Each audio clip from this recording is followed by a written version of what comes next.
Nah, hari ini Bapak akan membahas mengenai pengetahuan tentang bahan dan titik kritis kehalalan produk, barang gunaan, produk kimia, biologi, dan rekayasa genetik dari jam 8 sampai dengan jam 10 nanti.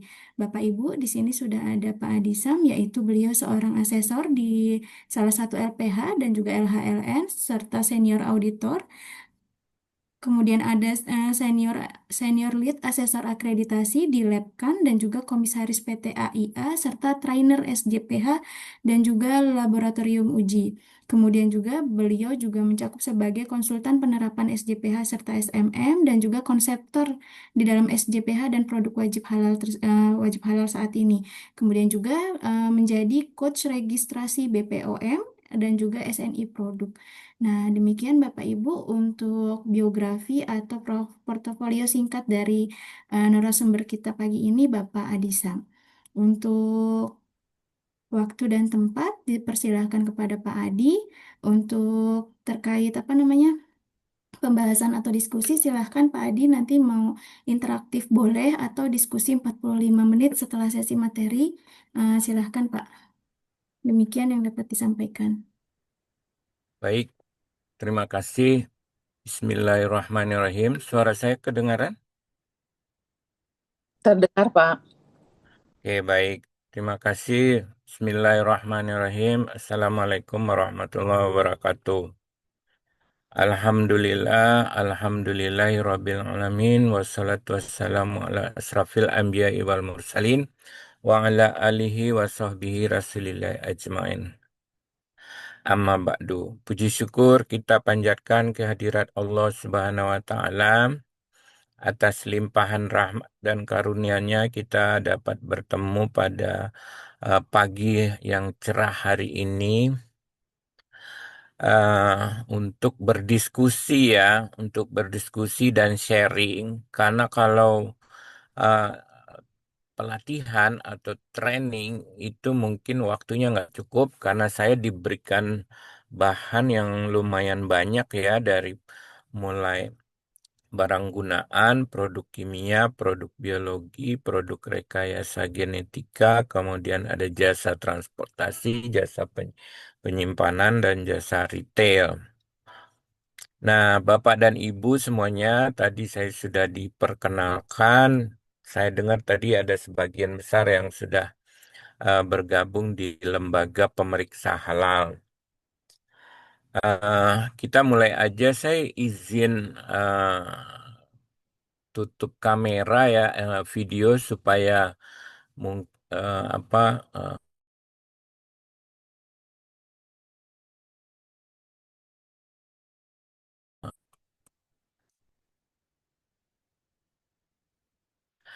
baik, bisa kelihatan Bapak dan Ibu semuanya. Jelas, Pak, terlihat.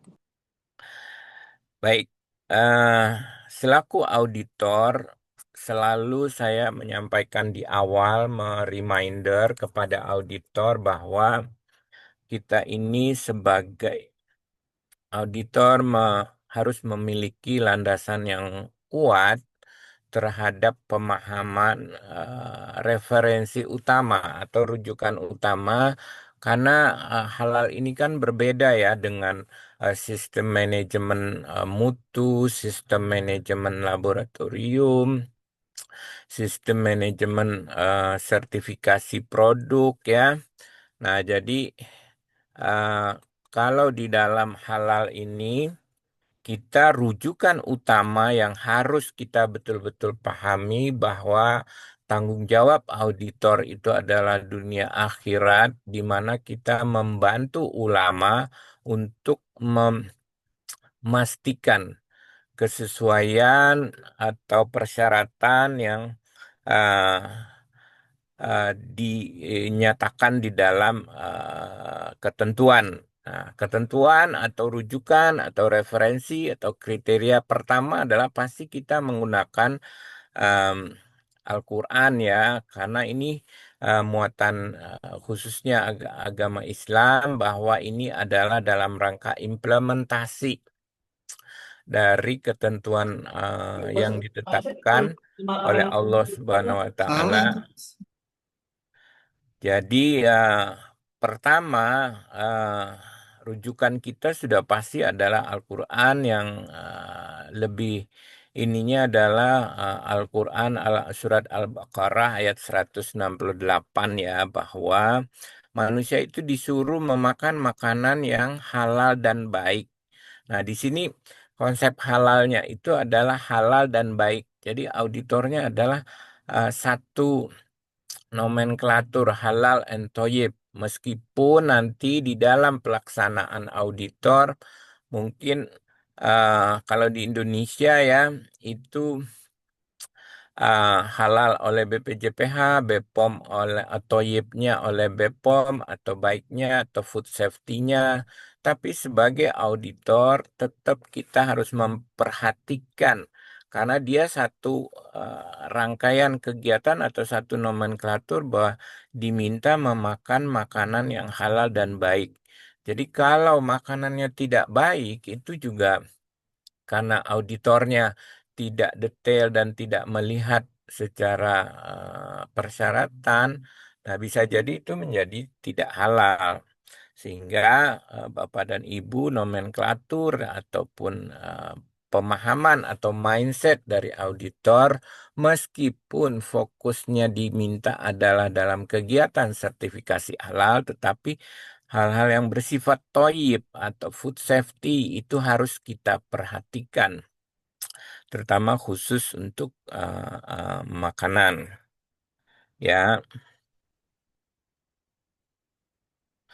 kemudian ayat yang lainnya yaitu tetap dan makanlah Al-Maidah ayat 88 atau Al-Baqarah 172 dulu. Di sini yang diminta atau diinstruksikan orang-orang yang beriman makanlah rezeki yang baik.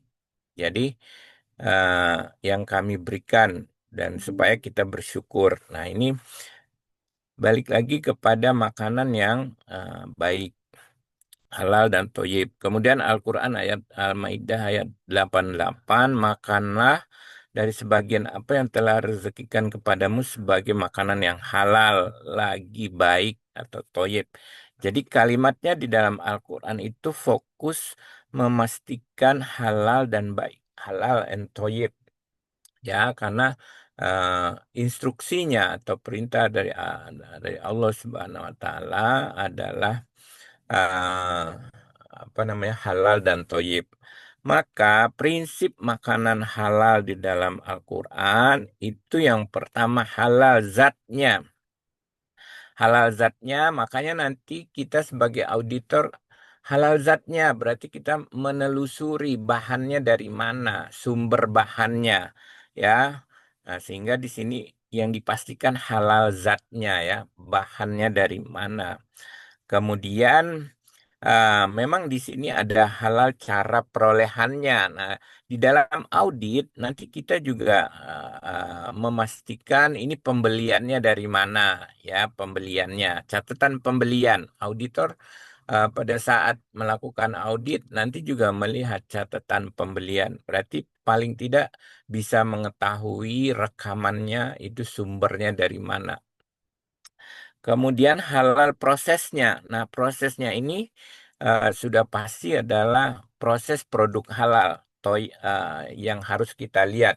Jadi, auditor memastikan material, kemudian memastikan prosesnya, kemudian baru produknya. Nah, di sini uh, dalam Al-Quran itu dinyatakan bahwa hewan bahwa toyib itu tidak menjijikkan dan tidak merusak kesehatan. Di sini auditor harus memastikan kembali. Berikutnya, rujukan yang kita gunakan untuk yang jenis makanan haram itu pasti Al-Quran Al-Maidah ayat 3 dan Al-An'am 145 ya, 145 di mana yang jelas-jelas itu dinyatakan bahwa diharamkan memakan bangkai. Nah, bangkai itu sudah pasti darah, daging babi, dan daging hewan yang disembelih bukan atas nama Allah. Binatang yang tercekik, binatang yang dipukul, binatang yang jatuh, yang ditanduk, yang diterkam binatang buas, kecuali sempat kamu sembelih. Berarti ini rujukan kita eh, untuk melakukan audit. Kemudian di Quran Surat Al-An'am 145 juga ditegaskan kembali untuk larangan mengenai bangkai, darah mengalir, daging babi. Nah, Bapak dan Ibu nanti sebagai auditor, Bapak dan Ibu fungsinya di mana? Jadi kalau melihat proses sertifikasi halal yang dilaksanakan di Indonesia, eh, adalah di mana pelaku usaha melakukan aplikasi atau mengajukan permohonan ke BPJPH sebagai lembaga sertifikasi ya. Di Indonesia lembaga sertifikasinya adalah BPJPH, sementara kalau di luar negeri lembaga sertifikasinya itu bersifat mandiri, itu lembaga halal luar negeri.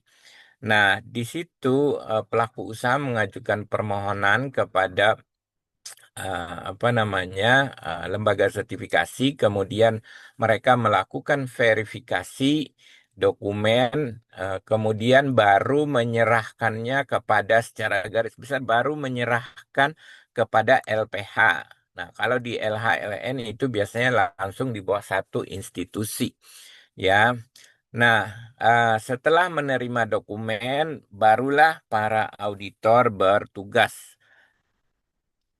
Selanjutnya, Bapak dan Ibu, peran auditor selalu saya ingatkan pesan dari para kiai atau majelis ulama bahwa yang membuat keputusan halal atau haram adalah uh, Majelis Ulama Indonesia melalui Komisi Fatwa. Jadi auditor tidak membuat keputusan apa-apa. Ya, auditor seperti dalam peran auditor ini mengumpulkan data-data bahan-bahan yang digunakan. Tadi hubungannya dengan zatnya ya. Ya, mengumpulkan bahan-bahan yang digunakan dalam proses produksi. Kemudian menyaksikan proses produksi yang akan disertifikasi untuk memastikan tadi fasilitas, peralatan ya, kemudian wadah dan lain-lain sebagainya itu memenuhi persyaratan, memastikan produk. Nah, lebih penting lagi Bapak dan Ibu, teman-teman sebagai calon auditor, bahwa auditor itu adalah wakil ulama di lapangan. Jadi kalau ulamanya keliru memutuskan berdasarkan data yang disampaikan oleh auditor, berarti auditor juga punya kontribusi terhadap kekeliruan itu. Makanya tanggung jawabnya cukup besar dalam hal ini ya.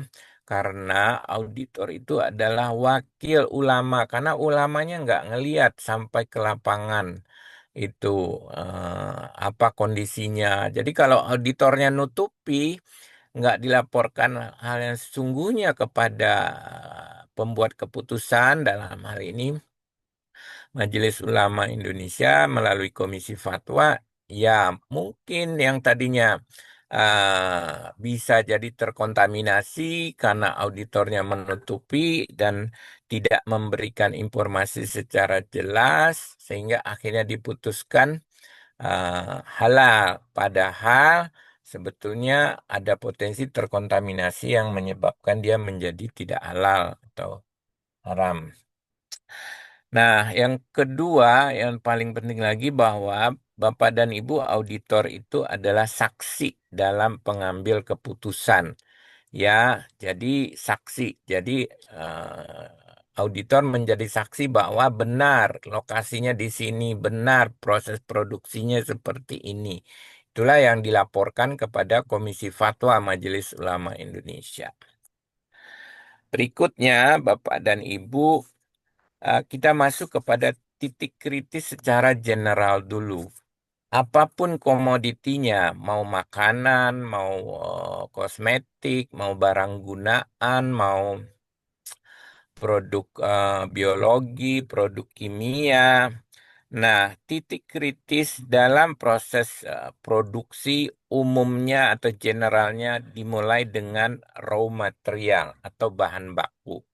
Bahan baku itu mulai dari pembelian, perencanaan pembelian, speknya apa, kemudian kritisnya di mana, bagaimana eh, pada saat barang diterima, sumber bahannya dari mana, ya, dokumen apa saja yang mesti ada ya, apakah itu wajib memiliki sertifikat halal atau tidak, atau itu merupakan bahan segar. Jadi yang pertama sekali adalah raw material, bahan baku utama yang digunakan untuk produksi apa saja.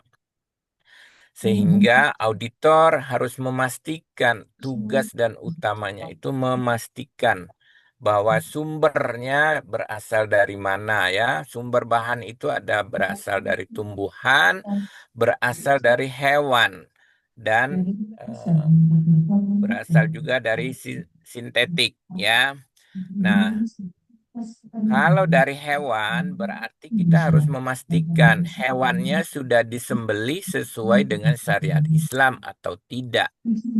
Ya, nah kemudian setelah bahan utama, kemudian baru ada bahan tambahan, aditif. Ya, yang itu menjadi kritis apabila dia bersumber dari bahan yang non halal.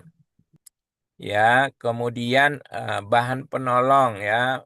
Kalau bahan aditif tuh kadang-kadang sampai kepada produk akhir, tapi kalau bahan penolong dia kadang-kadang tidak sampai kepada produk akhir. Kemudian juga bahan kemasan, ya, kemasannya bahannya dari apa? Itu juga kita harus pastikan pada saat mengecek proses pembelian, bagaimana incoming inspection, memeriksa bahan datang. Kemudian bagaimana mereka menyimpannya, bukti rekamannya seperti apa. Kemudian jangan lupa juga bahan komponen peralatan ya yang bersentuhan atau berkontak langsung dengan produk ya. Nah, setelah itu baru kita lanjut kepada proses produksi, proses produk halal di mana kita harus memastikan prosesnya di mana, menggunakan fasilitas yang mana. Ya, karena itu harus jelas. Yang kita sertifikasi itu skopnya di lokasi mana.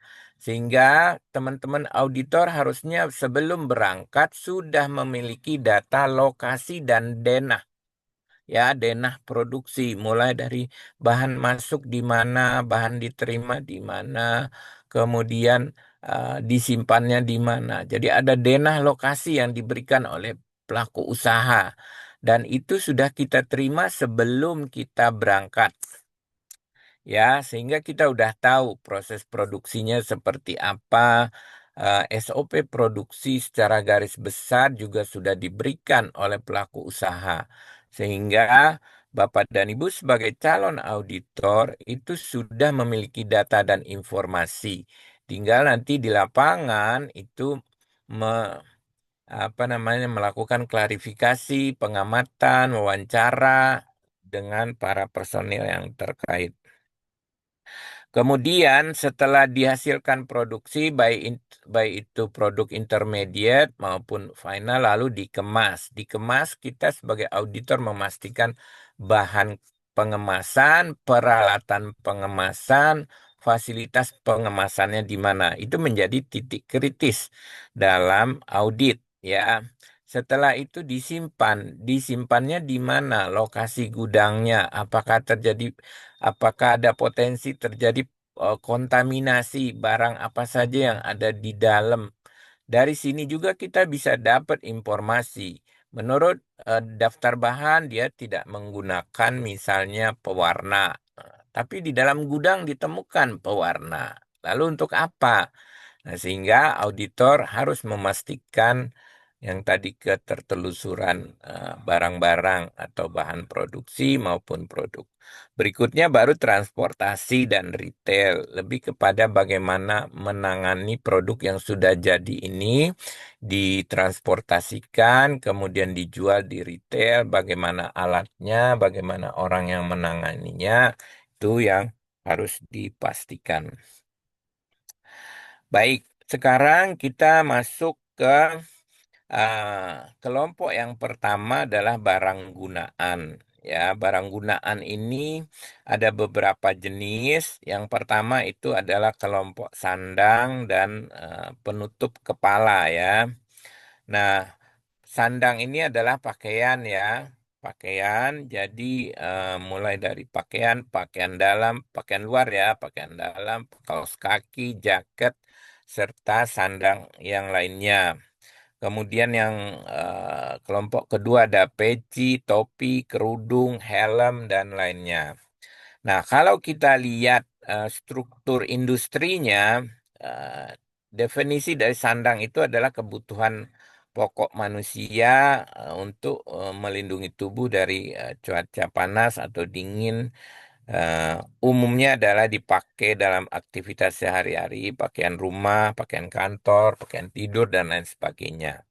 Nah, umumnya pakaian, kalau dilihat industri tekstil dan produk tekstil di Indonesia berdasarkan data dari Kemenperin, ada tiga kelompok industri dalam hal ini. Ada hulunya adalah industri serat. Nah, ini berarti sumbernya adalah bahan bakunya dari industri serat. Di sini ada serat alam, serat buatan, atau apa namanya? Sumber-sumbernya dari rayon, dari nilon, dan seterusnya. Kemudian ada pemintalan, barulah dia menjadi industri kain yang merah ya. Nah, dari kain itulah nanti baru yang dijadikan ke produk akhir ya, menjadi garmen, pakaian jadi, dan seterusnya. Nah, di sini alurnya adalah kita memastikan bahan yang digunakan mulai dari seratnya. Nah, kalau kita lihat bahan dasar pakaian itu adalah kain atau tekstil. Tekstil sendiri bisa berasal dari serat alam seperti kapas, serat tumbuhan, ya seperti linen, serat hewan juga ada wool, sutra, kemudian ada serat sintetis. Artinya, Bapak dan Ibu, bahannya ada yang berasal dari sumber hewani dan ada yang berasal dari tumbuhan dan ada yang berasal dari em, sintetik ya. Nah, eh, Bapak dan Ibu eh, bisa lihat di berbagai literasi atau berbagai referensi bahwa itu ada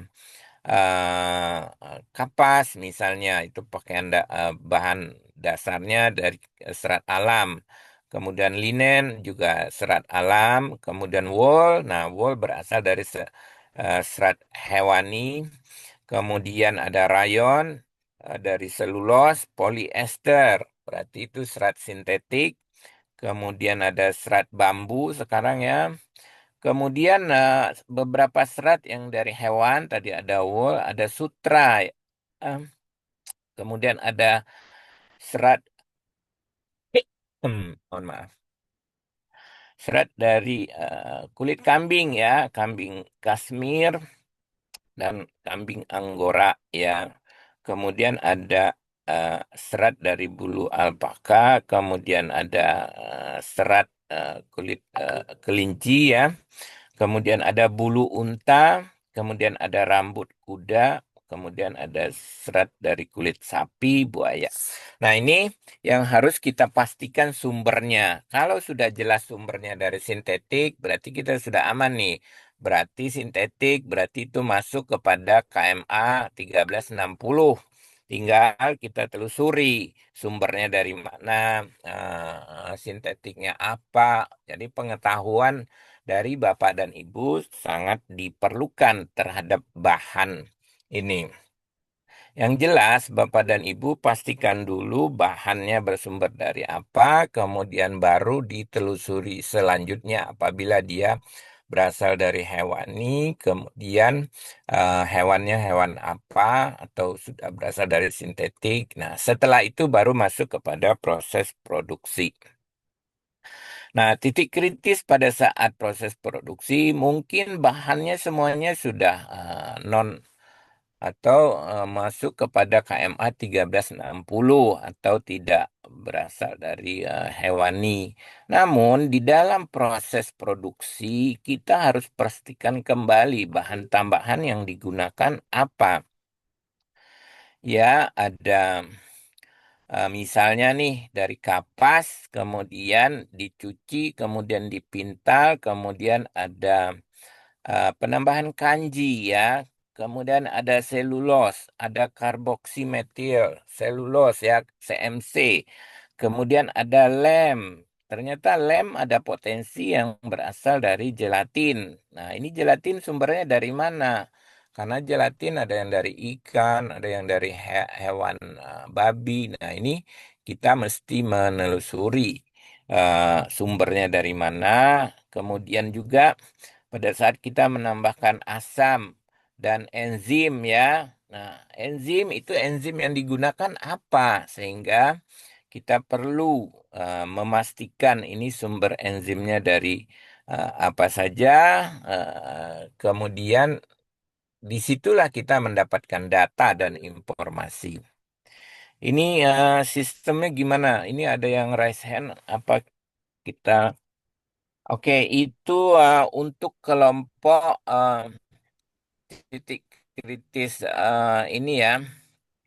Berikutnya, saya selesaikan dulu mungkin barang gunaan, nanti baru kita kasih kepada Mbak Dila yang udah raise hand. Baik, Pak. Baik, Pak, makasih. Kemudian topi ya, topi umumnya sama ya. Tadi ada topi, ada kerudung, ada helm. Nah, helm yang perlu dipastikan itu bagian dalamnya ya. Kalau bagian luar kan mungkin tidak bersentuhan langsung ya. Eh, nah, bagian dalamnya itu komponennya apa? Berikutnya, kelompok berikutnya adalah cincin, jam tangan, anting, gelang, pengikat rambut ya. Ada ikat pinggang, dompet, tas, sepatu, sandal, bingkai kacamata, bros, kalung, dan aksesoris lainnya. Umumnya aksesoris ini em, ada yang mengandung unsur dari apa namanya hewani. Kalau cincin mungkin kebanyakan dari logam ya. Kemudian apa kecuali ada yang emas ya, itu ada ketentuan di Al-Qur'an bahwa yang laki-laki tidak boleh memakai emas ya. Kalau jam tangan misalnya, jam tangan itu ada kulitnya, kulit dari ininya di luar jamnya itu ada apa namanya talinya ya, sehingga ini harus dipastikan. Kemudian ada anting ya, ada gelang, kemudian ada pengikat rambut. Nah, ini pengikat rambut nih sering ini Bapak dan Ibu semuanya. Komponennya dari berbagai macam, apalagi pengikat rambut impor dari berbagai negara yang bisa jadi dia terbuat dari bahan-bahan yang non halal. Dan itu setiap hari kita pegang ya, kemudian kita apa namanya pakai. Nah, itu harus dipastikan. Termasuk ikat pinggang ya, talinya maupun ikatannya itu dipastikan sumber bahannya dari apa ya. Udah pasti kalau memang dari hewan-hewan apa ya. Ini sudah pasti. Titik kritisnya pasti mirip ya, bahan, proses, dan produk. Termasuk tas dan sepatu. Sepatu biasanya bagian dalamnya. Itu kulit yang digunakan berasal dari kulit apa? Hewani, sintetika, sandal, bingkai kacamata ya.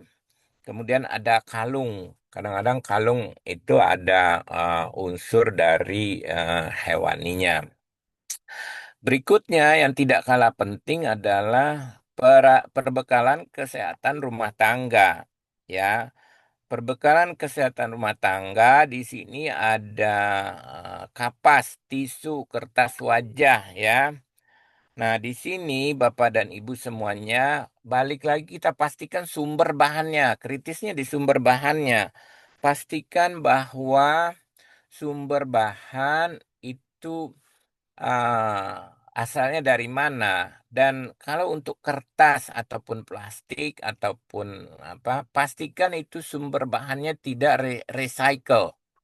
Ya, recycle kan kita tidak bisa memastikan kalau recycle itu sumbernya dari mana aja, udah bercampur dengan berbagai macam hal dari sampah ya yang di ini.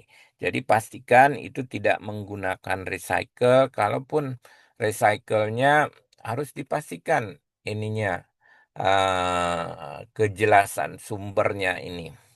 Termasuk juga sediaan untuk mencuci ya. Nah, kalau mencuci peralatan atau bahan yang digunakan untuk pembuatan sabun cuci misalnya, itu umumnya adalah dari fatty acid.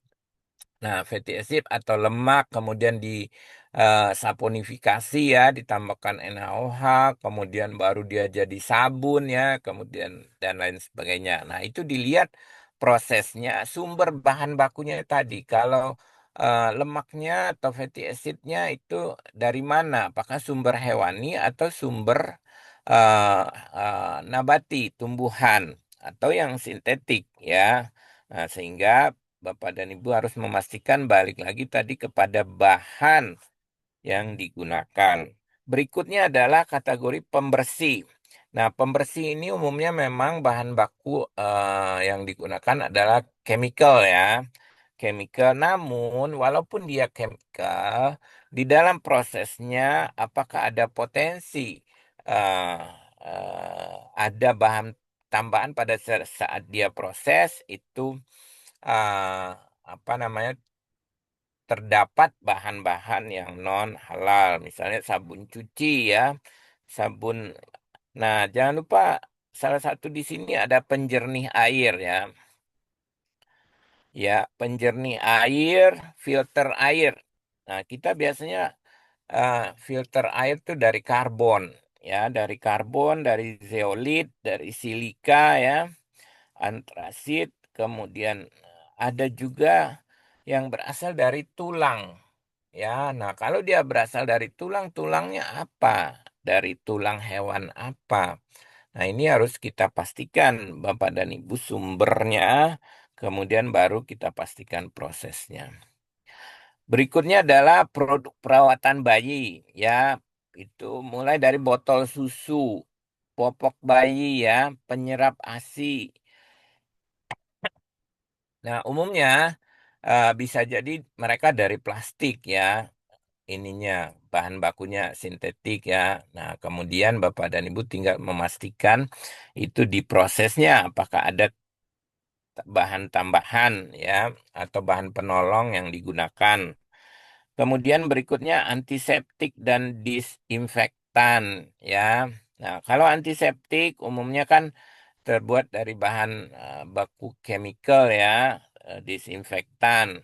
Nah, lebih dipastikan prosesnya, apakah ada tambahan bahan, misalnya enzim atau zat penolong untuk mengkonversi dan lain sebagainya, bahan aktif, sehingga perlu kita pastikan bahwa sumber bahan dan prosesnya. Berikutnya adalah pewangi ya. Pewangi itu berasal dari ekstrak, bisa berasal dari ekstrak tumbuhan, bisa juga berasal dari eh, apa namanya ekstrak eh, ap- eh, zat dari sintetik ya. Nah, Bapak dan Ibu, walaupun dia misalnya ekstrak teh misalnya atau ekstrak bunga mawar, tapi di dalam proses ekstraksi mereka menggunakan enzim yang terbuat dari apa namanya bahan non halal. Nah, ini perlu kita pastikan Bapak dan Ibu sebagai auditor, kita harus jeli dalam melihat apakah ada potensi terkontaminasi dari bahan-bahan yang non halal. Berikutnya adalah pestisida ya. Pestisida umumnya adalah bahan kimia ya, Bapak dan Ibu, sumber bahannya. Namun perlu Bapak dan Ibu pastikan kembali ada juga beberapa bahan aktif yang berasal dari ekstrak tumbuhan. Nah, kalau bahan kimia sudah pasti ada bahayanya. Namun, karena ada beberapa pelaku usaha yang meminta sertifikasi hal, biasanya BPJPH yang memutuskan apakah di, dapat dilayani, diberikan sertifikasi halal atau tidak.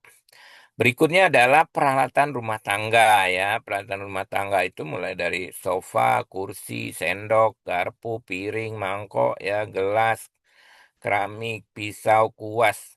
Nah, yang sering adalah misalnya kuas. Kuas terbuat dari bulu ya. Bulu apa? Bulu hewani, sintetik kah ya, kalau hewan hewannya dari apa. Nah, kembali lagi tadi kita memastikan sumber bahannya ya, kemudian setelah itu baru proses produksinya ya. Misalnya keramik ya, keramik itu di piring atau di sendok, keramik impor piring ya, di belakangnya itu ada biasanya ada identifikasi bone, berasal dari bone, dari tulang. Tulang apa, sumbernya dari tulang apa, sehingga Bapak dan Ibu sebagai auditor harus memastikan.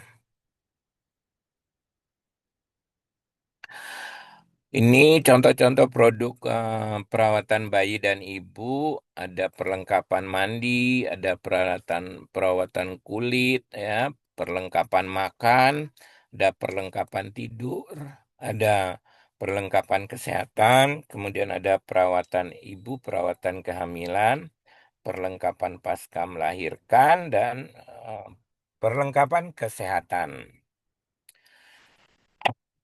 Ini contoh-contoh apa namanya, bahan antiseptik dan disinfektan, bisa menggunakan klorin, bisa juga amonium, kuartener amonium dan formaldehid. Nah, inilah fungsinya yang mengaudit apa namanya, eh, kelompok-kelompok produk tertentu disesuaikan dengan latar belakang pendidikannya. Karena misalnya kalau ini walaupun dia barang gunaan, tapi dia kelompok bahan kimia, maka sebaiknya yang melakukan audit adalah orang yang memiliki pengetahuan terhadap kimia, ya, misalnya kuartener amonium itu senyawa apa saja, kemungkinan potensi terbuatnya dari apa. Kemudian untuk pewangi ya, pewangi itu ada zat pewanginya, zat pengikatnya, dan pelarutnya. Nah, di sini yang esensial adalah bahan dasar alami yang diekstrak dari tumbuhan. Ya, misalnya minyak mawar, minyak jeruk, ya, minyak kayu cendana, kemudian ada senyawa aromatik di sini. Kemudian ada bahan tambahan, biasanya kalau itu ada penyerap UV, ada pengawetnya, ada pewarnanya.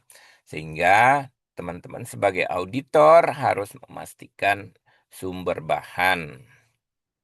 Berikutnya ini pestisida, ada kelompoknya, ada insektisida, ada organofosfat, karbamat, ada yang bersifat herbisida, namun ada bahan tambahan di situ, ada pelarut, ada pengemosi, ada stabilizer, ada penetrasinya, kemudian ada yang aromanya.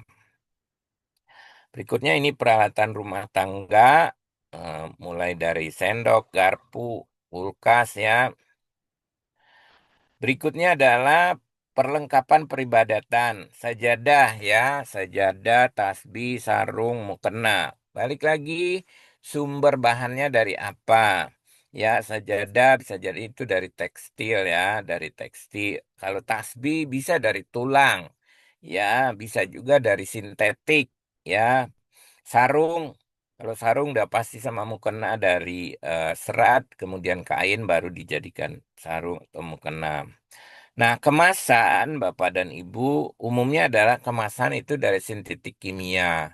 Sehingga Bapak dan Ibu sebagai auditor harus memastikan bahwa sumber bahannya menggunakan jenis bahan kimia apa. Ya, apakah ada potensi eh, ada tambahan bahan yang non perlengkapan, tinta, lem, kertas. Kertas, kalau kertas sudah jelas tadi ya sumber kertasnya dari selulos, diusahakan itu dicek tidak menggunakan sumber kertas dari recycle yang tidak jelas ya. Kemudian ada tinta, lem. Tadi lem ada yang bersumber dari lem gelatin ya. Kemudian tinta juga ada umumnya chemical, tapi ada juga kemungkinan bersumber dari bahan yang non halal. Nah, yang tidak kalah rumitnya adalah ini alat-alat kesehatan ya, Bapak dan Ibu, alat-alat medical device, ada alat tes untuk kimia klinik, ada alat untuk hematologi dan patologi, alat imunologi dan mikrobiologi, ada alat anestesi.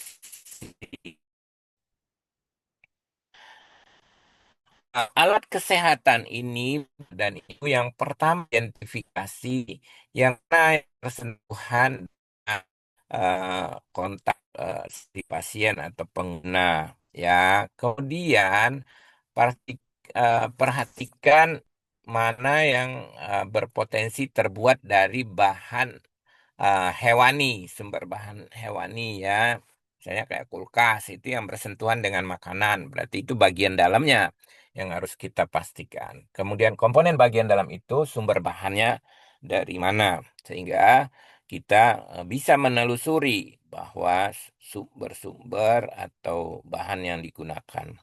Nah, ini memang Bapak dan Ibu nanti kalau setelah menjadi auditor perlu dibahas lebih detail ya, mulai dari peralatan imunologi, contohnya apa aja, bahan yang bagian mana saja itu yang bersentuhan, peralatan kardiologi ya, misalnya X-ray, kateter, treadmill ya, banyak lagi yang lain, EKG, sehingga Bapak dan Ibu perlu memastikan sebagai auditor. Nah, yang terakhir untuk kelompok bahan gunaan adalah bahan penyusun. Ya, bahan penyusun itu bulu hewan dan kulit hewan. Nah, Bapak dan Ibu harus memastikan sumber bulu hewan dari mana, kulit hewannya berasal dari hewan apa. Itu untuk kelompok apa namanya barang gunaan. Silakan yang sudah raise hand, Mbak Dila Mutiara. Terima kasih, Pak. Tadi di bahan tekstil ada gelatin yang asalnya dari lem ya, Pak ya. Nah, itu kalau menurut KMA 748 jenis barang gunaan apa yang bisa jika ada pelaku usaha yang mengajukan untuk gelatin ini, dia apakah masuk ke sandang jenisnya atau masuk ke alat tulis perlengkapan kantor tadi ya, Pak, yang lem? Kalau dia produknya lem, berarti masuk ke lem, Bu. Karena dia produknya lem. Tetapi kalau lem itu digunakan pada waktu membuat tadi tekstil, berarti yang akan disertifikasi adalah tekstilnya.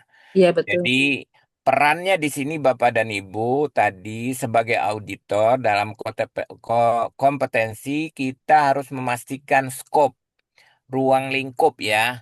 Ruang Iya, lingkupnya produk yang mana. Kalau dia lem yang berdiri sendiri, misalnya produsen lem, dia mau karena mau dibeli oleh pabrik tekstil, berarti ruang lingkupnya adalah lem. Maka yang akan kita telusuri adalah lem itu. Jadi lem sebagai produk, sebagai ruang lingkup, itu yang harus kita pastikan. baik, Pak. Eh, Mudah-mudahan bisa menjawab. ya, bisa menjawab, Pak. Terus ada satu lagi, Pak, pertanyaan. Itu ada tadi untuk bahan kimia, kita misalnya untuk pembersih rambut ya Pak ya. Itu kan kadang-kadang kondisioner itu menggunakan keratin. Kalau ada bahan keratinnya itu dari sisa rambut manusia itu tidak boleh kan ya Pak? Nah, kalau bagian tubuh manusia itu ada fatwa dari MUI, ya. Nah, setahu saya memang tidak boleh bagian tubuh dari manusia ya. Jadi nanti sebagai auditor, koleksilah itu fatwa-fatwa MUI. Itu ada fatwanya. Tidak boleh menggunakan mengenai alkohol, mengenai itu udah banyak macam-macam. Kalau bagian tubuh manusia, setahu saya itu tidak bisa digunakan. Gitu. Terima kasih, Pak. Mudah-mudahan menjawab ya, Mbak Dila. Iya, Mas, sangat menjawab, Pak. Mas Oke. Irwan. Baik, Pak. Terima kasih. Assalamualaikum warahmatullahi wabarakatuh. Assalamualaikum warahmatullahi wabarakatuh. Waalaikumsalam Waalaikumsalam. warahmatullahi Oke. wabarakatuh. Baik. Terima kasih Pak atas kesempatannya.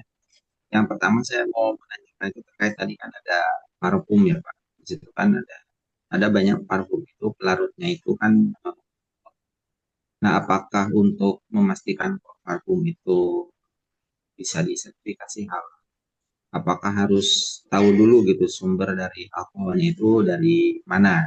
Apakah seperti itu atau bagaimana? Nah, kemudian Oke. yang kedua, ternyata di sini sangat menarik bagi saya karena banyak sekali device atau peralatan-peralatan di sekeliling kita yang ternyata sangat membutuhkan untuk memastikan kehalalan dari produk itu. Terutama di sini misalkan terkait dengan alat-alat kesehatan, itu kan banyak alat-alat kesehatan yang harus biokompatibel. Artinya harus sesuai dengan tubuh, tapi juga ternyata sekarang harus halal juga gitu sehingga pada saat dipakai itu menjadi baik gitu, untuk penggunanya gitu.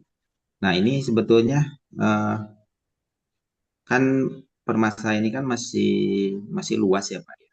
Jadi sebetulnya untuk material-material ini tuh target untuk halalnya itu seperti apa, kemudian cakupannya itu seperti apa gitu Pak. Terima kasih. Baik, terima kasih Pak. Jadi inilah fungsi dari sertifikasi halal untuk memastikan. Nah, misalnya tadi pewangi ya, pewangi itu kan sumbernya dari ekstrak bunga mawar misalnya.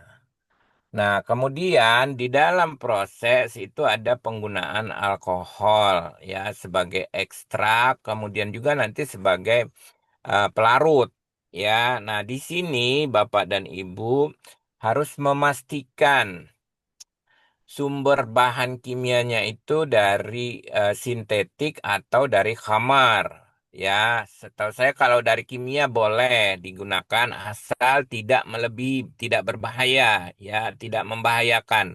Di situ sudah ada fatwa dari MUI yang menyatakan penggunaan dari alkohol untuk parfum, untuk apa namanya bahan tambahan. Nah, itu diperbolehkan kosmetik ya, tapi harus diperhatikan juga sepanjang itu tidak membahayakan ya bagi penggunanya. Makanya di situ eh, teman-teman auditor harus menelusuri fatwa-fatwa yang ditetapkan oleh MUI.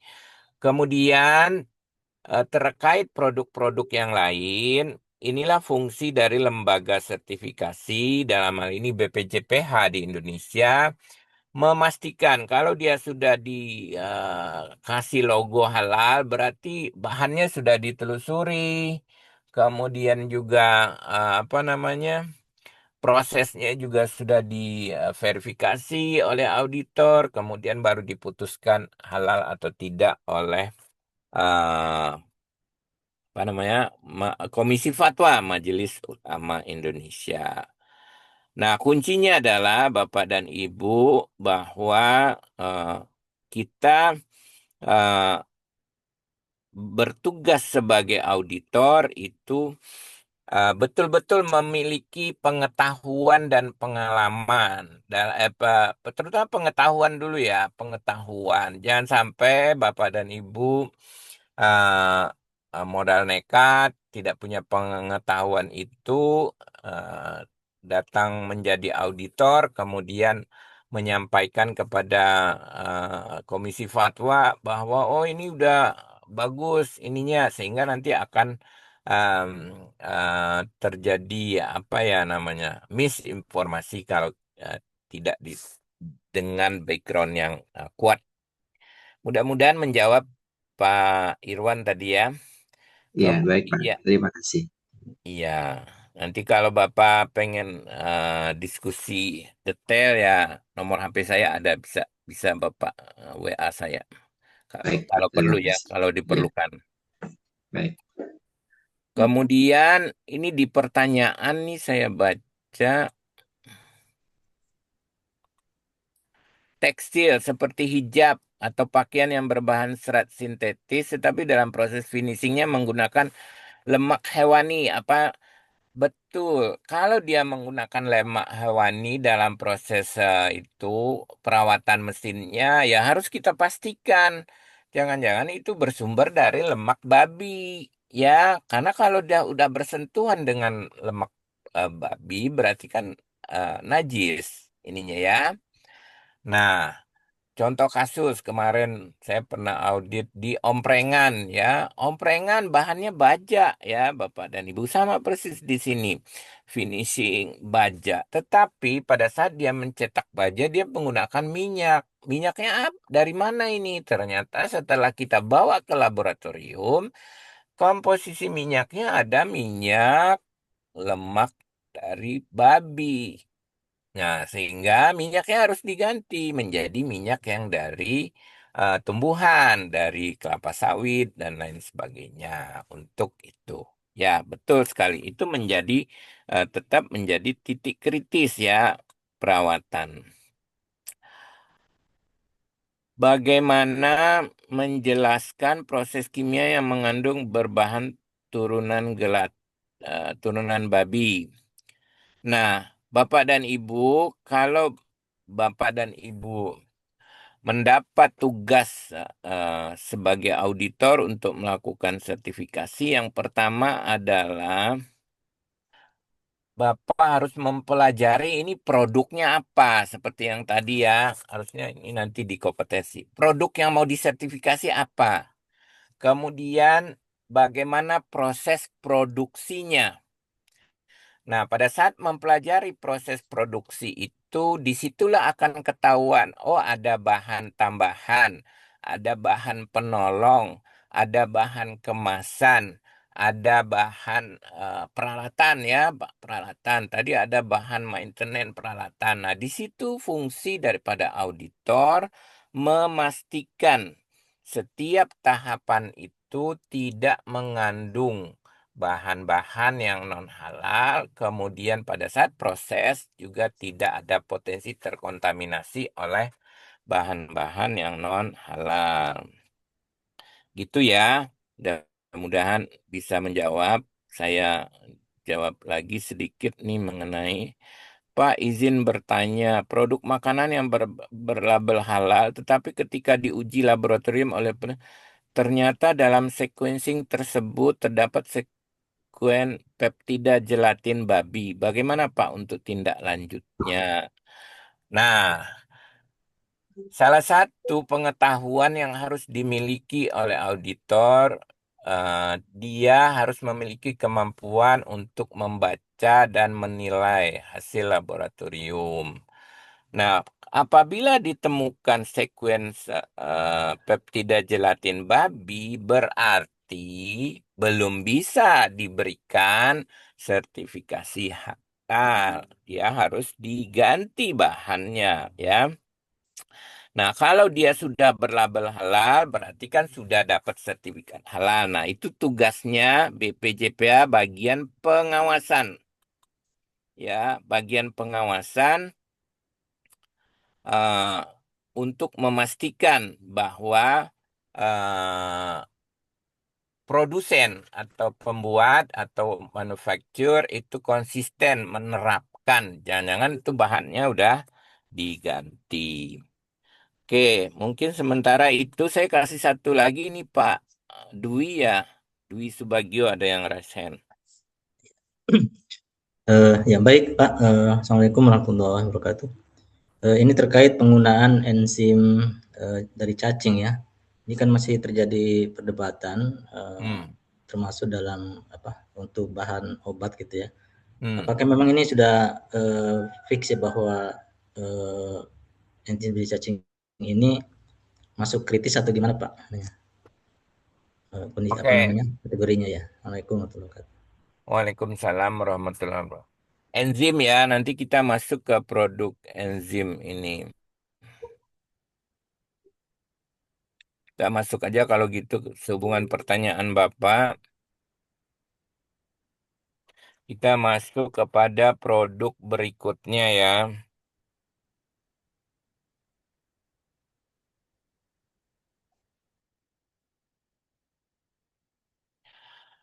Berikutnya adalah untuk kelompok produk kimia. Di sini produk kimia itu ada bahan pemucat, bahan pencuci atau bahan pengelupas kulit, bahan penjernih, penyaring. Kemudian ada ekstrak dari beberapa tumbuhan ya. Kemudian ada bahan tambang ya, ada kalsium oksida ya. Kemudian ada ekstrak dari beberapa tumbuhan juga.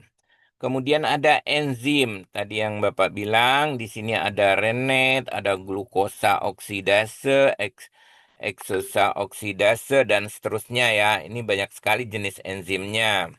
Nah, untuk kelompok ini, yang pertama pastikan dulu sumber enzimnya. Tadi misalnya sumber enzimnya dari cacing.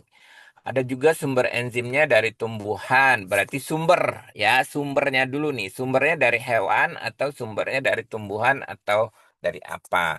Kalau sudah pasti dari hewan, pastikan hewannya itu diperbolehkan atau halal ya. Ya, kalau bersumber dari hewan babi kan sudah pasti nggak boleh ya. Nah, untuk cacing, eh, kalau tidak salah MUI juga sudah mengeluarkan ya fatwa. Nanti Bapak dan Ibu bisa lihat di fatwa MUI.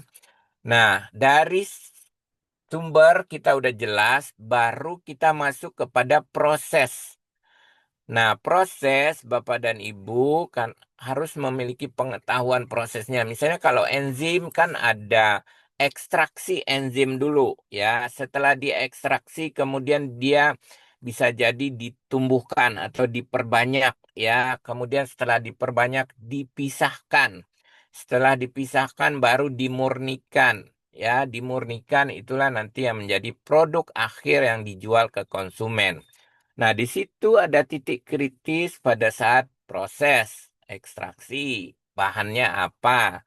Kemudian pada saat memperbanyak media tumbuhnya apa? Ya, kemudian setelah itu bahan pemisahnya apa? Ya, kemudian setelah itu pemurnian. Pemurniannya seperti apa prosesnya?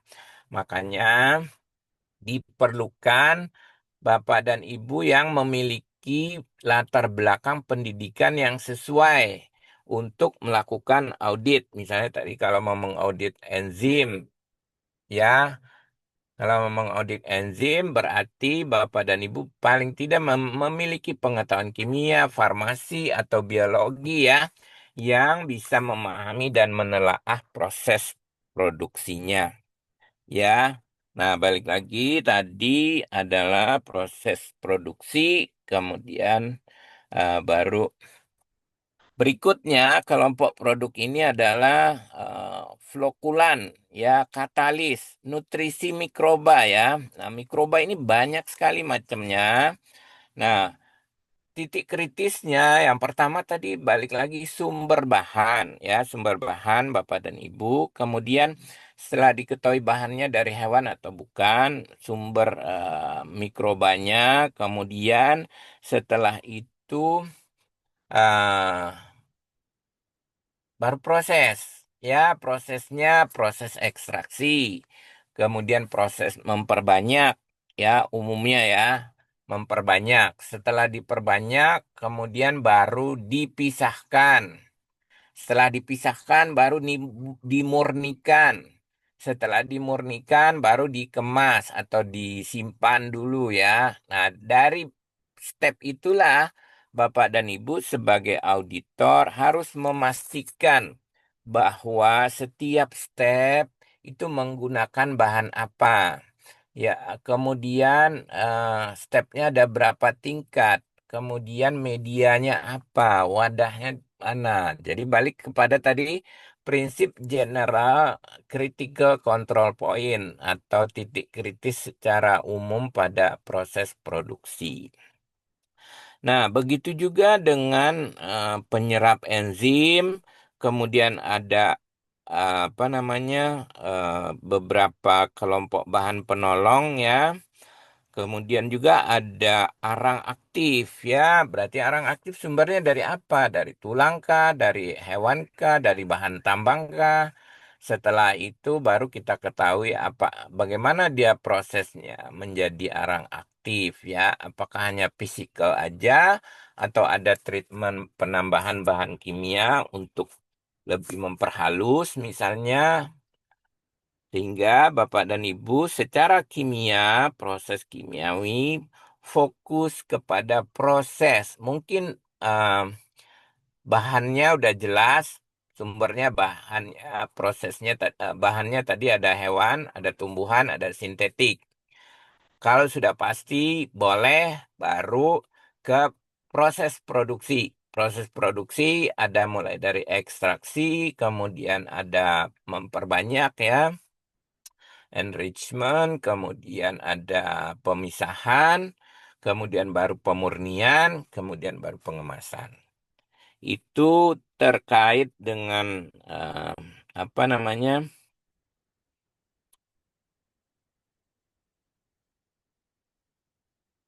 produk-produk kimiawi. Oke, ada pertanyaan dulu? Silakan.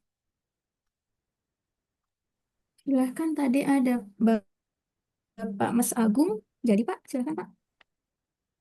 Silakan Mas Agung. Kayaknya yang raise hand udah habis ya. Mas Agus, Pak. Mas Agus Nurdin dari mana Pak?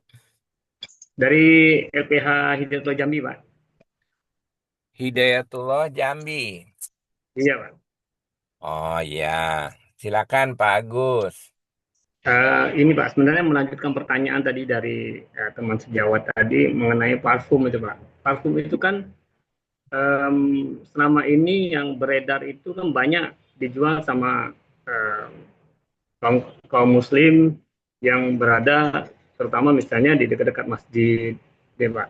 Nah, itu kan potensinya eh, rata-rata kalau saya lihat itu untuk sertifikasi halalnya jarang ada ya Pak.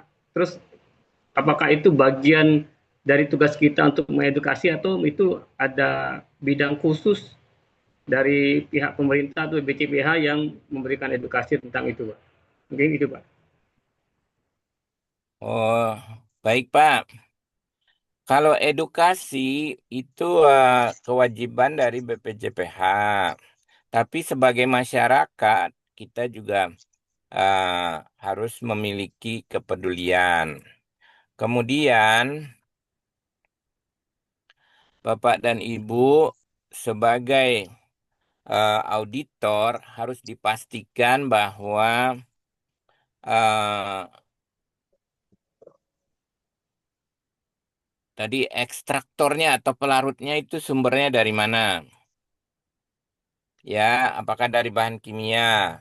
Kalau dalam bahan kimia itu kan diperbolehkan ya, Bapak dan Ibu diperbolehkan menggunakan bahan kimia. Mudah-mudahan terjawab. Kita tadi sampai mana ya? Tapi Pak, maaf Pak, Ya, tambah sedikit Pak. Ya cuma untuk penekanan aja. Artinya toko-toko Muslim yang menjual produk-produk Muslim itu termasuk parfum, mereka harusnya punya sertifikat halal ya untuk itu ya Pak ya. nah seharusnya Pak, nanti kalau barang gunaan wajibnya baru Oktober. Kalau sekarang kan yang wajib itu makanan, minuman, dan sembelihan. Oh Nanti gitu. Oktober 2026 itu baru bahan yang lainnya. Itu ada kosmetik, ada itu baru wajib, Pak. Nah, mestinya itu memiliki sertifikat halal dia, Pak. Untuk memastikan bahwa konsumen muslim yang menggunakan itu memiliki kepastian. Oh ya, ya terima kasih Pak. Baik, kita lanjut ke produk biologi ya. Produk biologi mirip dengan produk kimia. Ini kebanyakan proses secara in vivo ya, di dalam ya, in vitro apa in vivo ya. Jadi proses hormon, vaksin ya, asam amino, peptida, nukleotida, ragi ya. Mulai tadi sumber bahannya dari apa ya, sintetik, hewani. Kalau udah jelas itu dari tumbuhan, bagaimana proses ekstraksinya? Misalnya tadi vaksin, ekstraknya dari apa? Itu kan ada juga dari sel kera misalnya ya. Nah, kemudian prosesnya gimana? Ekstraksinya. Eh, kemudian apa aja tahapan proses ekstraksi yang dilakukan sehingga perlu Bapak dan Ibu ketahui. Yang paling ini misalnya DNA. DNA-nya sumbernya dari mana? DNA hewan. Kalau hewan-hewannya apa? Ya, dari kera, dari sapi, dari apa aja ininya ya. Kemudian baru proses. Ya, proses titik kritis prosesnya di mana yang bisa kita telusuri untuk memastikan bahwa produknya itu tidak berasal atau tidak memiliki bahan tambahan yang non halal.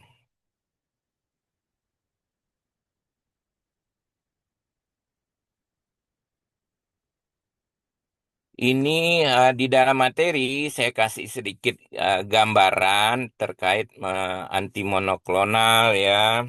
Apa aja, kemudian hormon, hormon ada insulin, ada estrogen, ada testosteron, ada tiroid ya.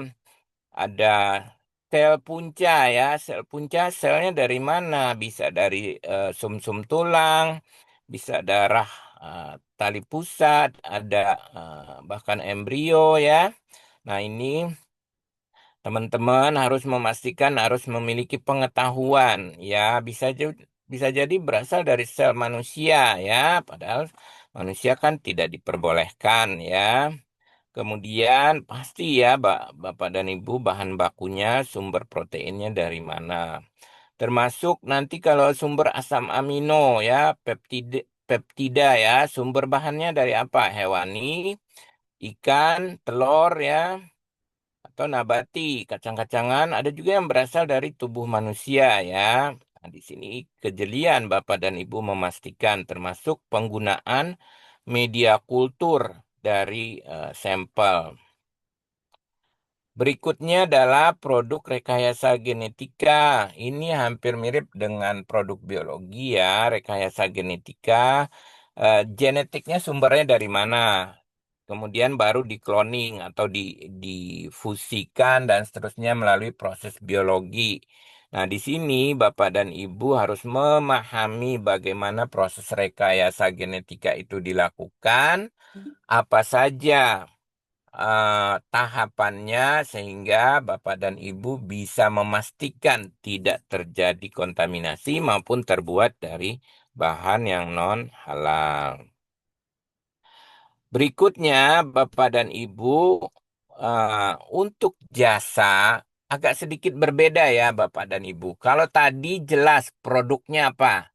Produk ya, produk. Namun untuk jasa agak berbeda. Jasa distribusi ya, jasa distribusi bukan truknya yang harus disertifikasi, tetapi adalah layanan jasa transportasinya. Bagaimana mereka menangani barang yang diterima, di treatment, dikemas, dicek ya, kemudian disimpan sementara baru di loading atau dimuat ke dalam truk, kemudian pemantauan di dalam pengawasan perjalanan, kemudian sampai di lokasi. Nah, itu namanya sistem jaminan jasa transportasi. Nah, di sini perlu kejelian dari Bapak dan Ibu membedakan antara jasa dengan produk. Ya, jangan sampai nanti trailer yang Bapak dan Ibu sertifikasi. Ya, trailer, kontainer, ya, atau truknya, ya, karena kita tidak mensertifikasi produk truknya, tetapi adalah jasa transportasinya. Di sini ada transportasi darat, transportasi air, dan transportasi udara. Nah, tapi ada catatannya di sini ya, Bapak dan Ibu. Transportasi ini yang terkait dengan makanan, minuman, obat, atau kosmetik.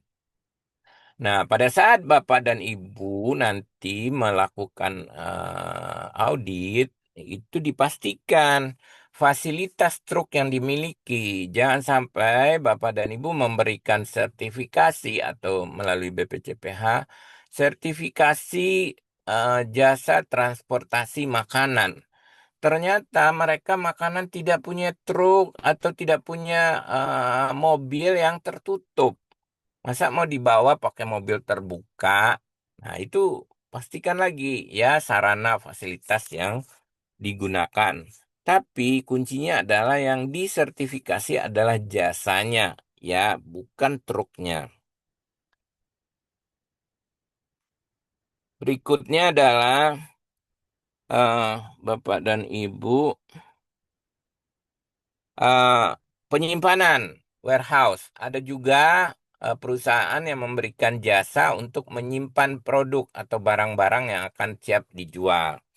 Ya, nah di sini yang disertifikasi adalah jasa penyimpanannya. Bagaimana mereka mengelola penyimpanan itu, menghindari kontaminasi, menata di dalam pergudangannya, memastikan bahwa eh, tidak tercampur dengan produk-produk yang non halal. Ya. Berikutnya jasa retail.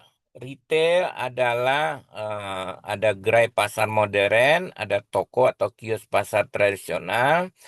Nah, di sini Bapak dan Ibu ruang lingkupnya adalah misalnya toko. Toko, nah mereka mulai menerima barang atau membeli barang dari luar, kemudian diterima, setelah dibeli, kemudian disortir.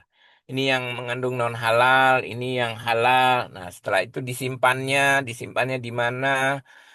Dipisahkan antara yang halal dengan yang non halal. Kemudian siapa yang menangani, bagaimana mereka menanganinya. Nah, ini harus Bapak dan Ibu pastikan pada saat di lapangan. Di samping mereka harus memiliki kepastian eh, peralatan yang digunakan itu terpisah. Nah, ini Bapak dan Ibu ringkasan sebagai auditor adalah yang pertama, cermati jenis produk dan jasa ya. Produk yang mau disertifikasi apa? Kelompok yang mana? Varian yang mana ya? Bapak dan Ibu harus pastikan dan cermati produk yang akan disertifikasi. Bapak dan Ibu harus tahu jenis produknya yang mana, klasifikasi produknya. Ya, itu kalau yang 944 sudah ada diperjelas, tapi yang 748 masih belum.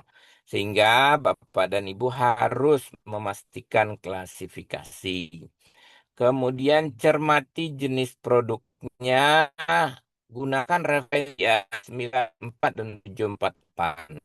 Baru berikutnya Bapak dan Ibu pelajari proses produksi. Ya, alur proses produksinya. Jadi Bapak dan Ibu, eh, halal ini adalah scientific judgment yang kita laporkan kepada Komisi Fatwa. Bukan hanya sebagai verifikator. Ya, Bapak dan Ibu sebagai auditor, bahwa auditor itu ada scientific judgment-nya. Bukan hanya memverifikasi. Ada sertifikat halal, enggak. Kalau ada, oke lanjut. Kalau enggak ada, enggak. Ya, enggak gitu ininya. Tapi melakukan scientific judgment, melaporkan data dan fakta, ruang lingkup apa yang disertifikasi, proses produksinya di mana. Makanya Bapak dan Ibu harus memastikan lokasi dan lingkungan.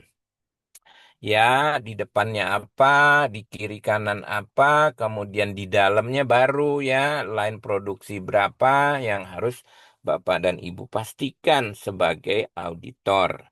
Ya, kemudian kondisi pergudangan, kondisi transportasi yang digunakan, bahan baku yang digunakan. Nah, saran saya sebagai auditor, gunakan semua informasi. Jangan Bapak dan Ibu pergi audit tanpa bekal informasi dan pengetahuan. Lebih baik Bapak mundurkan waktunya kalau Bapak dan Ibu tidak punya pengetahuan untuk melakukan audit terhadap produk yang akan disertifikasi. Kuncinya Bapak dan Ibu meluangkan waktu untuk mempelajari. Itu ada yang namanya State One Audit atau audit di kantor, kemudian baru audit ke lapangan. Karena tugas dan tanggung jawab auditor cukup berat. Karena ulama berpatokan kepada hasil laporan dari Bapak dan Ibu semuanya. Jadi kalau Bapak dan Ibu melakukan audit asal-asalan, suka-suka, tidak melakukan sesuai dengan ketentuan, nah hasilnya juga bisa kita bayangkan. Keputusan halal atau haramnya seperti apa.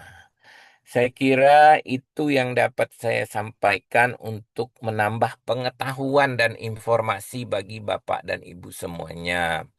Mudah-mudahan sekilas apa yang saya sampaikan dapat memberi gambaran kepada Bapak dan Ibu semuanya. Silakan kita diskusi dengan Pak Supriyono.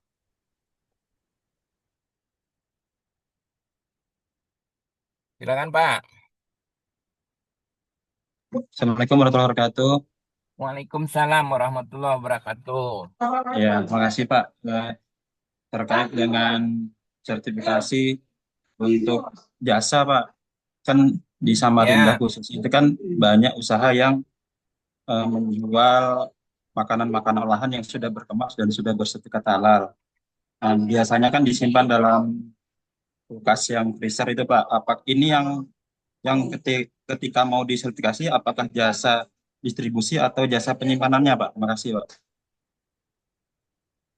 coba nanti gini Pak, Bapak pastikan dulu alur proses produksinya. Itu yang dia layani jasa penyimpanan atau jasa pengiriman. Ya, biasanya mereka beli dari produsen, kemudian disimpan di kulkas, kemudian langsung dijual ke konsumen, Pak. Ini Oh, apakah perlu berarti disertifikasi atau tidak? berarti itu jasa penjualan Pak, masuk ke retail berarti. Hmm. Masuk ke retail, kalau dia dia hanya melayani misalnya toko, mirip toko kan itu ya Pak. Ya, betul, Pak. Ya, mirip toko. Nah, kemudian Bapak dan Ibu pastikan itu ah, tokonya di mana ya. Toko lokasi dulu ya Pak, lokasi. Kemudian apa aja skop yang dia jual? Apakah itu ah, makanan, minuman atau apa aja ya? Kemudian baru Bapak pastikan bagaimana dia menerima ya barang, terus disimpannya di mana? Di kulkas. Di kulkasnya seperti apa? Penyimpanannya bagaimana? Ya, setelah itu bagaimana dia? Apakah pakai dia sarung tangan? Kalau ada menjual barang yang non halal, nah itu dia bagaimana penanganannya? Ya, apakah dia lihat labelnya? Apakah dia pisahkan tempat apa freezernya ya, sehingga Bapak dan Ibu itu memastikan jasa retail kalau masuknya yang kalau saya dengar yang Bapak sampaikan. Mudah-mudahan bisa menjawab. Gimana Pak? Terima kasih banyak, Pak, penjelasannya. Halo? Ya, terima kasih banyak, Pak, penjelasannya, Pak. Halo Pak Adi, Pak Adisam, mohon izin Pak. Iya, silakan. Ya sudah Pak, untuk Pak Supriyono sudah cukup jelas. Kemudian selanjutnya Bu Dila, silahkan Bu. Terima kasih Pak Supriyono. Terima kasih. Saya mau menanyakan, ini kemarin saya sempat menemukan waktu audit itu ada dia menggunakan jasa pengawetan menggunakan radioaktif. itu masuk ke jasa apa ya Pak ya? Oh, Ini, jasa pengawetan atau eh, produknya? mm-mm. Jadi dia masuk ke jasa apa? Penyimpanan atau apa ya Pak?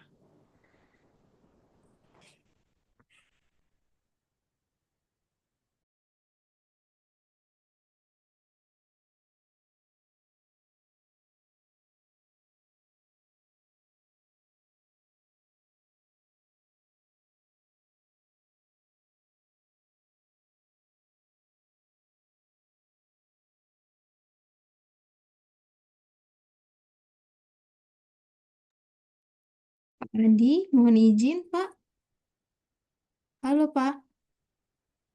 Ya, sempat terputus ya. Iya, Pak. Jadi tadi Ibu pastikan dulu proses produksinya, proses layanannya apa. Kalau dia hanya menerima barang, kemudian dia sertifikat apa awetkan pakai radioaktif, berarti itu jasa manufacturing harusnya. Kalau menurut saya, dia bukan disimpan ya. Bukan Pak. Jadi pelaku usaha ini dia memproduksi bunga-bungaan kemudian diawetkan untuk teh sepertinya gitu Pak. Nah kemudian dia mengawetkannya dengan dia jasakan ke pihak ketiga itu menggunakan pengawetan radioaktif gitu. Terus kan ditanyakan ini apa? Dia agak ragu juga ini boleh nggak gitu. Terus masuk ke jasa apa gitu. Kalau itu jatuhnya ke produk, Bu. Oh, Produk hasil radiasi. oh ke produk ya, bukan jasa. Ya, jadi kan dia membeli produk ya atau ambil produk atau terima produk ya, kemudian dia radiasi. Iya, Kemudian produk hasil radiasinya itu yang dia jualkan. iya betul. Ya, berarti itu masuk produk, Bu. Oke, baik baik. Ya, terima kasih Pak. Makasih, Bu. Baik, terima kasih banyak, Bu Dila. Mohon izin, Pak Adi, ada pertanyaan dari kolom chat, Pak, dari Bu Nurul Hilma. Mohon dibacakan. Baik, terkait dengan penjelasan untuk pengetahuan bahan dan titik kritis berupa jasa, ini apakah artinya masuk ke dalam hal yang selalu diperhatikan saat audit ya, Pak? Terlepas dari skupnya jenis makanan atau produk tekstil atau biologi. Oh iya, Bu, tetap harus kita perhatikan. Bagaimana, Bu Nurul? Ya baik Pak, berarti tergantung sama dengan alur dari si produknya itu ya Pak. Apakah dia nanti Iya, menggunakan jasanya jasa apa gitu ya Pak? iya betul, Bu. Ya baik, terima kasih Pak. Baik, terima kasih banyak, Bu Nurul. Silahkan Bapak Ibu, masih ada waktu kurang lebih 20 menit untuk kita berdiskusi. Bapak Ibu sudah melakukan absensi di dalam sistem.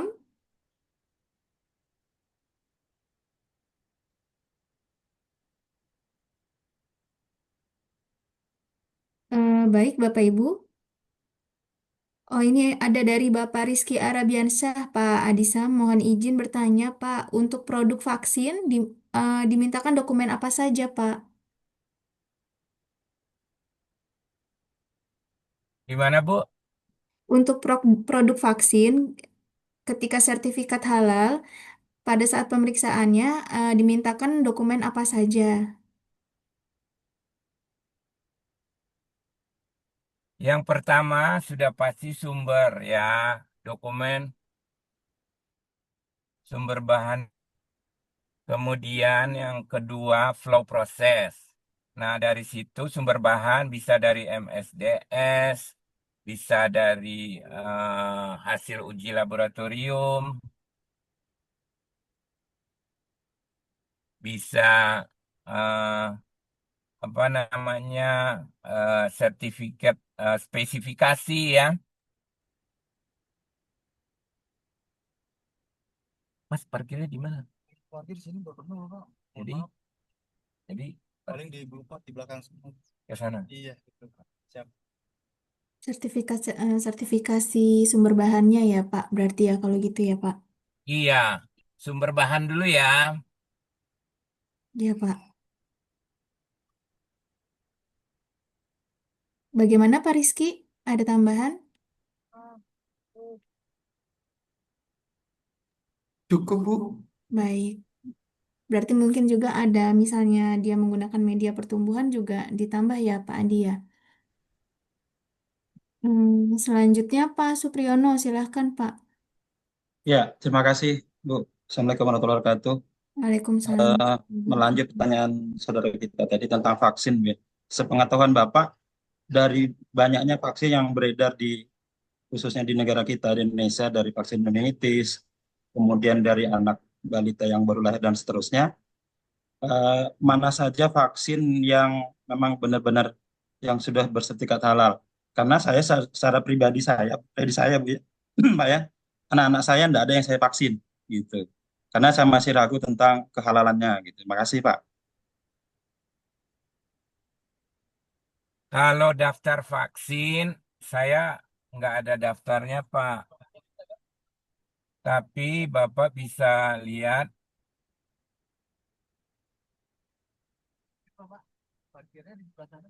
Mana? Oke. Jadi Bapak dan Ibu, kalau tadi vaksin, saya tidak punya daftar.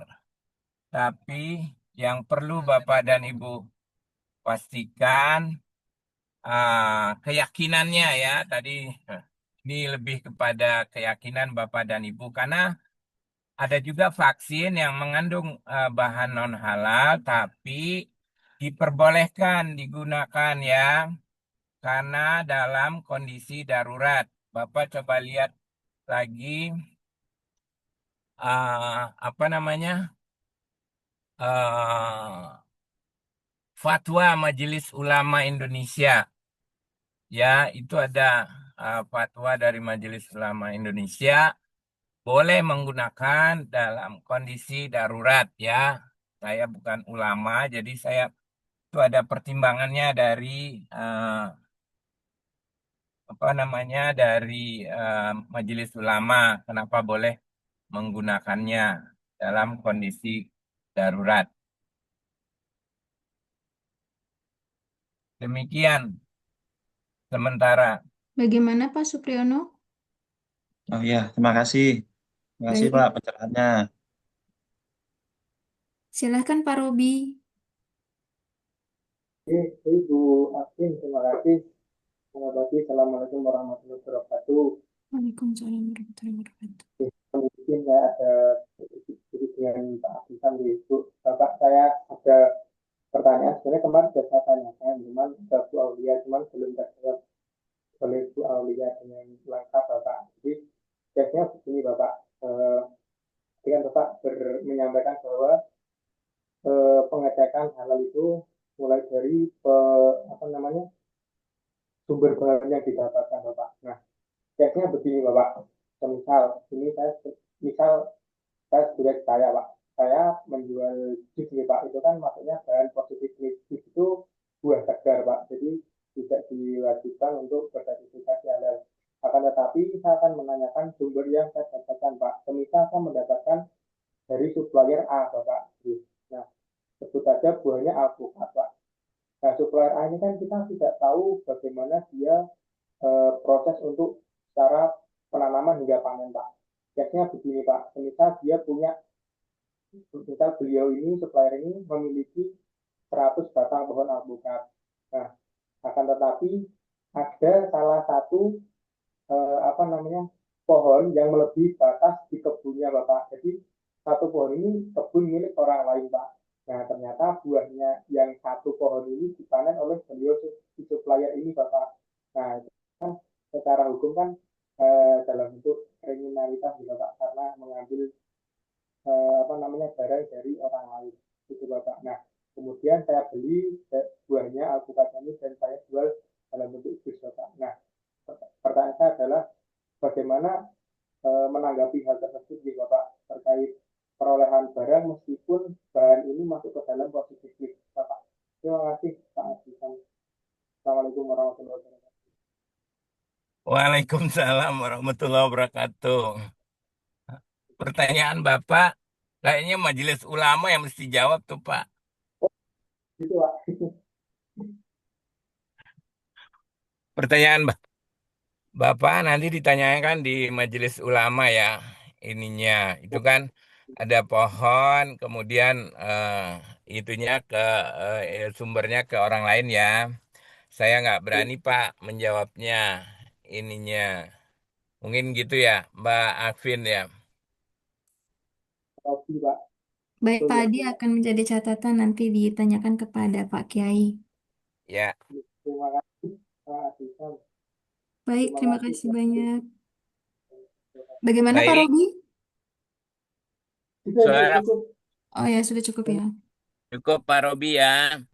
Terima kasih Baik, terima banyak semuanya. Baik, terima kasih banyak Bapak dan Ibu. Mungkin ada lagi, mungkin satu pertanyaan lagi, boleh silahkan. Kalau Ya, satu mm, lagi. satu lagi silahkan Bapak Ibu. Mohon izin Pak Adi dan Bapak Ibu peserta di dalam kolom Zoom sudah saya lampirkan terkait fatwa-fatwa MUI yang mungkin nanti Bapak Ibu butuhkan sebagai auditor. Ya, silakan. Oke, kayaknya Sudah nggak ada ya. Baik, sudah cukup Bapak Ibu ya. Baik, Bapak dan Ibu, terima kasih banyak sudah mengikuti sesi Pak Adi dengan konsentrasi dan juga interaktif ya Bapak Ibu. Mohon izin Pak Adi, boleh diberikan closing statement sebelum kita menutup sesi ini, Pak? Baik, terima kasih Bapak dan Ibu semuanya, teman-teman, para calon auditor, bahwa auditor itu adalah wakil ulama. Jadi Bapak dan Ibu harus betul-betul mencerminkan wakil dari ulama sehingga dapat bekerja sesuai dengan ketentuan. Terima kasih. Wassalamualaikum warahmatullahi wabarakatuh. Waalaikumsalam warahmatullahi wabarakatuh. Terima kasih banyak Pak Adisam untuk